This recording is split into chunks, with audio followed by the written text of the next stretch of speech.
Hello అండి. అందరికీ నమస్కారం. నేను మీ సరోజినినండి. అందరికీ విజయదశమి శుభాకాంక్షలండి. అందరూ కూడా ఈ దసరా పండగని మంచిగా జరుపుకోవాలని కోరుకుంటున్నానండి. నా గడపతో మొదలుపెట్టానండి నా పూజ పనిని మాత్రం. ఆ రోజు తెల్లవారుజామునే లేచి అన్ని పనులు చేసుకునేసరికి తెల్లవారిందండి. ఎందుకంటే మనం లోపల, బయట అంతా చేసుకుంటామండి. చేసుకుంటూ వీడియో తీయాలంటే లేట్ అవుతుందని ఇలా చేసిన తర్వాత మీకు పగలు చూపెడుతున్నా అండి. ఎందుకంటే కొంచెం పొద్దెక్కితే మీకు పొద్దు పొడిస్తే చక్కగా వీడియో కనపడుతుందన్నట్టుగా అప్పుడు తీస్తున్నానండి. నేను తెల్లవారుజామునే చేసుకున్నానండి ఈ పనులన్నీ. చక్కగా నిమ్మకాయల దండ కట్టుకున్నానండి. పైన పువ్వులు, నిమ్మకాయలు వేసి చక్కగా కట్టుకుంటానండి. నేను దసరా పండగకి ఇలా నిమ్మకాయలకన్నీ చక్కగా బొట్లు పెట్టేస్తానండి. బంతి పూలలో అల్లుతానండి అవి. అవి చక్కగా మనం అలా 9 నిమ్మకాయలు మన గడపకు ఉండేలా చూసుకోవాలండి. దసరా రోజు నేను అలాగే చూసుకుంటానండి. ఇలా చక్కటి ముగ్గేసుకొని నేను అలంకారం అయితే నా గుమ్మాన్ని చేసుకొని చక్కగా ఇది తులసి కోటను కూడా పుదించుకున్నానండి. బొట్లు అవి పెట్టుకున్నాను మంచిగా. తర్వాత పూజను చేస్తానండి. ఇలా లేట్ అవుతుందండి ఈరోజు పూజ అయితే మాత్రం. ఎందుకంటే పండగ రోజు కదండీ! అందరూ స్నానాలు చేసుకోవాలి. అందరూ భక్తిగా ఉండి మనం పూజనైతే చేసుకోవాలండి. ఇది చక్కగా నేను పుదిచ్చానండి పొయ్యి. పుదిచ్చిన 5 నిమిషాలకి రాత్రే నేను చక్కగా క్లీన్ చేసుకున్నానండి పొయ్యంతా. కానీ పొద్దున నేను కొంచెం నీళ్లు చల్లి పుదించుకున్న తర్వాత మా వారు టీ పెట్టమ్మా అంటే పెట్టి కొంచెం ఇవతలకి జరిగానండి. ఎక్కువ పెట్టేసానేమో మొత్తం పొంగిపోయిందండి. అది పొంగకుండా ఉండాలని గంటె పెడితే మొత్తం పొంగిందండి. డబల్ పనయిందండి పండగ రోజు పొయ్యి దగ్గర. ఇలా నేను తులసమ్మ దగ్గరికి వచ్చి చక్కగా పనులు చేసుకుంటూ పూజ చేసుకుంటున్నానండి. మా అబ్బాయి అన్నాడండి, "అమ్మ నువ్వు కొంచెం కనపడమ్మా, కనపడేలా వీడియో తీసుకో అమ్మా" అని చెప్పాడండి. పూజంతా అయిపోయిన తర్వాత ఇలా దండం పెట్టుకునేటప్పుడు మీకు కాసింత కనపడుతున్నానండి. ఈరోజు ఈ పోచంపల్లి చీర కట్టుకున్నా అండి. ఈ చీర అంటే నాకు చాలా ఇష్టమండి. పోచంపల్లి ఏదైనా మెత్తగా ఉంటాయండి శారీసు.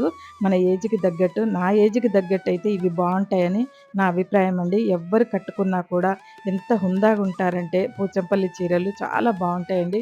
అవి వచ్చిన కొత్తలోనే నేను 9 ఇయర్స్ క్రితం, ఇప్పుడు కాదండి ఆ చీర కొనుక్కొని 9 ఇయర్స్ అవుతుందండి. అప్పుడు కొనుక్కున్నాను హైదరాబాద్‌లో. అప్పుడు కొనుక్కున్న చీరండి. ఇప్పటిదాకా కూడా ఇంత కూడా ఖరాబ్ కాకుండా దాన్ని నేను కాపాడుకుంటూ వస్తున్నానండి. నాకు ఆ కలర్ అంటే చాలా ఇష్టమండి.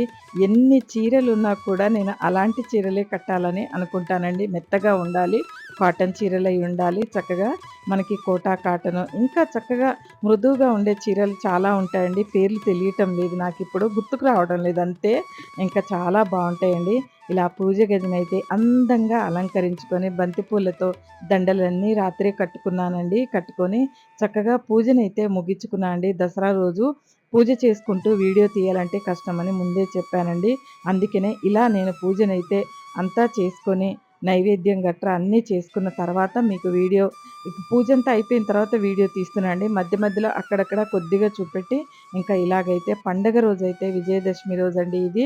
ఇలా మనము చక్కగా మనం పూజనైతే చేసుకోవాలండి అందరం కలిసి. ఈరోజు సేమియా పాయసం చేశానండి. పరమాన్నం చేస్తానంటే మా వారు ప్రతిసారి చేస్తావు సేమియా పాయసం చక్కగా పాలు చిక్కటి పాలలో వండమ్మా, పాలు పాలు ఉండాలి, తాగేలాగా ఉండాలి సేమియా అని చెప్పారండి.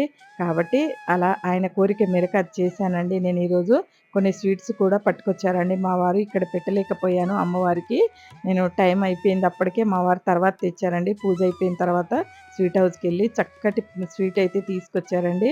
ఈరోజు పండ్లు, పాలు, తేనె, కొబ్బరికాయ, సేమియా పాయసంతో అమ్మవారికి ఇలా అయితే పూజ చేసుకున్నానండి.